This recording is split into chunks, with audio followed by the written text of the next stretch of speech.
Hello everyone, this is Ashrama Shukla और this is a session for your daily dose of English idioms and phrases in which हम लोग discuss करने वाले हैं important idioms and phrases जो पिछले exams में आ चुके हैं, तो ये सभी एग्जाम एस्पिरेंट्स के लिए भी हेल्पफुल है and those who are learning to speak in English who want to improve their communication, जिनको अपना कम्युनिकेशन इम्प्रूव करना है उनके लिए भी this is going to be helpful because I will be giving you all the common idioms and phrases जो exams में भी आए हैं.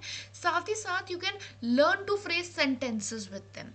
Now those who want to learn to do that, you can make or frame your own sentences and share that in the comment section below, and I'll check that out if the sentences have any error or they are very perfectly to go around.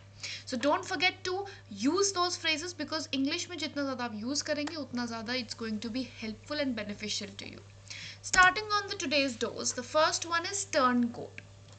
Turncoat का मतलब क्या है? As you can see in the picture, although I have given you synonyms, जो traitor, defector, betrayer, quisling, renegade.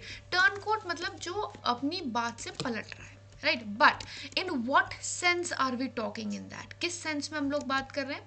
जो एक group को छोड़ के दूसरे ग्रुप के साथ चला जाए. Someone who deserts one group to join the another. जैसे कि कभी कोई पॉलिटिकल पार्टी को सपोर्ट कर रहा है लेकिन अचानक से किसी रिलीजियस ग्रुप को, supposing you supporting certain religious group, अचानक से you lose your loyalty to that and you betray, उनको छोड़ के दूसरे ग्रुप को ज्वाइन कर लिया. एक पॉलिटिकल पार्टी के साथ है, सपोजिंग आज कांग्रेस के साथ है, एंड आफ्टर एनीथिंग और may be what ever happens and तुरंत साइड चेंज करके you go with the opposing party, opposition के साथ चले गए. That is what a turncoat is. So someone who deserts one group or one organization and joins the opposing one or the opposite one.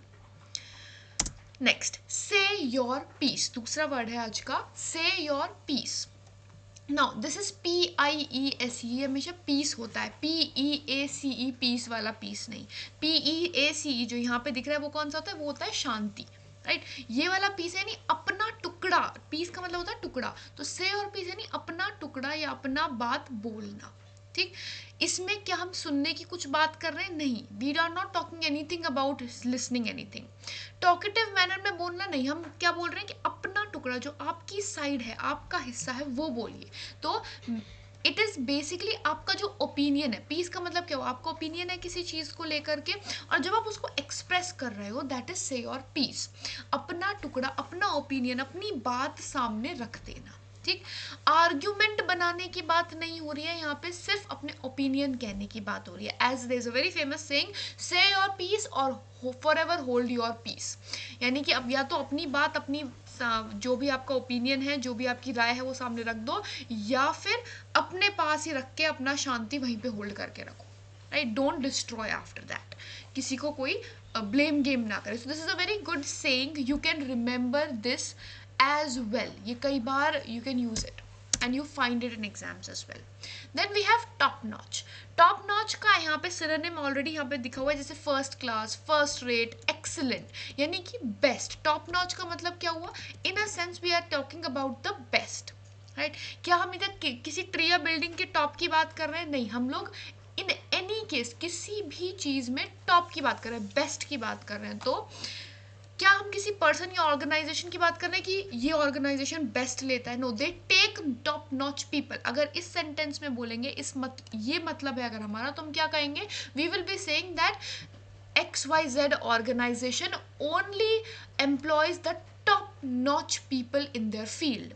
यानी कि जिनकी best है, जो अपने फील्ड में बेस्ट है. So of the highest possible quality, जो highest या बेस्ट मिलेगा.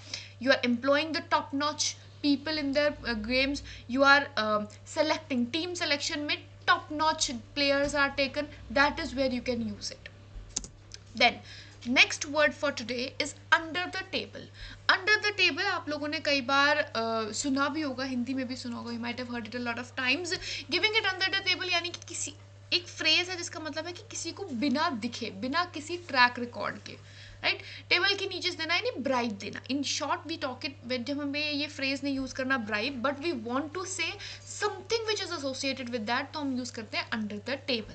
तो it's not under difficult circumstances, under cover नहीं है. यहाँ पे हम लोग किसकी बात कर रहे हैं? Normally it is about making और रिसीविंग पेमेंट्स सरप्टिशियसली, यानी कि बिना किसी को पता लगे जब पेमेंट दिया जा रहा है या ब्राइब किया जा रहा है, that without any track record, उसे बोलते हैं अंडर द टेबल.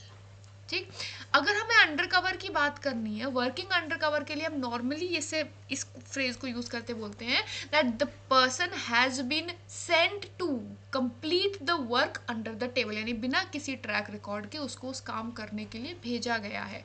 लेकिन ये इसका मतलब नहीं है. It is suppose to mean after we use it in a sentence. Then, at the drop of a hat.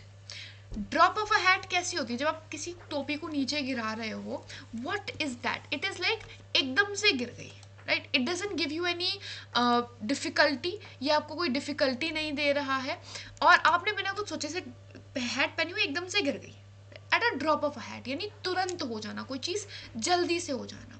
So at a drop of a hat का मतलब without giving much of a thought, बिना ज़्यादा सोचे समझे, बिना किसी चीज़ के डरे, राइट, बिना किसी डिले करे जब कोई काम हो जाता है, then it is known as at, या इस फ्रेज को हम यूज करते हैं at the drop of a hat without much delay. तो यहाँ पे हम लोग क्या यूज कर सकते हैं? क्लमजी पर्सन, ये तो बिल्कुल भी नहीं है, that is not something. Do something without much pressure, may be it is close, बिना प्रेशर के, लेकिन हम इसमें डिले भी नहीं करना चाह रहे हैं.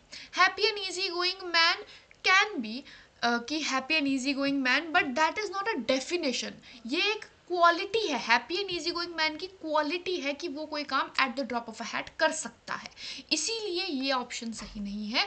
Right is going to be suddenly and without much thought, एकदम से कर लेना. जैसे कि एग्जाम्पल में है, Dustin was always ready to go fishing at the drop of a hat. जब भी उसे फिशिंग की बोलोगे, वो तुरंत बिना कुछ सोचे सारे काम छोड़ के आपके साथ फिशिंग के लिए चला जाएगा. That is the meaning of the sentence, right? So बिना किसी प्रेशर के, this depicts that he is happy about that, but it is not the meaning. The meaning is sudden, without any thought, without any delays, and doing that without any hesitation. Then we have running wild. Running wild का मतलब क्या हुआ कि जैसे जंगली जानवर है, बिना किसी टेमिंग के, बिना किसी ट्रेनिंग के. तो इसका मतलब क्या हुआ? वाइल्ड एनिमल की तरह भाग रहे हैं? नहीं, उसकी तरह नहीं भाग रहे हैं. इट इज एन एक्सप्रेशन, ये एक बिहेवियोरल एक्सप्रेशन है. तो इसका मतलब क्या होगा? कि हम किसी को वाइल्ड एनिमल की तरह ट्रीट कर रहे हैं तब बोलेंगे रन वाइल्ड? नहीं, we are not talking about treating anyone like a wild animal. Are we feeling like a wild animal, कि हम जंगली जानवर की तरह फील कर रहे हैं, या फिर to grow without any control. Basically जब आप कंट्रोल नहीं है, जब किसी सिचुएशन पे आपका कोई कंट्रोल नहीं है, at that time we talk about running wild. जैसे बोलते हैं खुला छोड़ दिया, right, without any restrictions, without any regulations. कोई रेगुलेशन नहीं है, कोई रिस्ट्रिक्शन नहीं है, कोई डिसिप्लिन नहीं है. That is when we say कि it is running wild, right, बिना किसी डिसिप्लिन के. तो without any control, without any discipline is running wild. जैसा कि सेंटेंस में है, we tried to have some organize game. हमने कोशिश करी कि कुछ गेम्स ऑर्गेनाइज करें बच्चों के लिए अच्छे, लेकिन they all started running wild as soon as they got here. जैसे वो यहाँ पहुंचे, वो सब बिल्कुल अनडिसिप्लिन्ड हो गए. दे स्टार्टेड रनिंग एवरीवेयर, इधर उधर सब जगह भाग रहे हैं, सब चीज़ें एक्सप्लोर कर रहे हैं. That is the meaning of running wild. Now, I have given you about 6 phrases today, 6 to 7 phrases today. आप इसके sentences ज़रूर बना के देखिए. If you're not sure, put that in the comment section. I will check that out. And don't forget to like the video, share the video, and subscribe to the channel for more such videos and daily dose of English for your communication. Thank you and have a wonderful day ahead.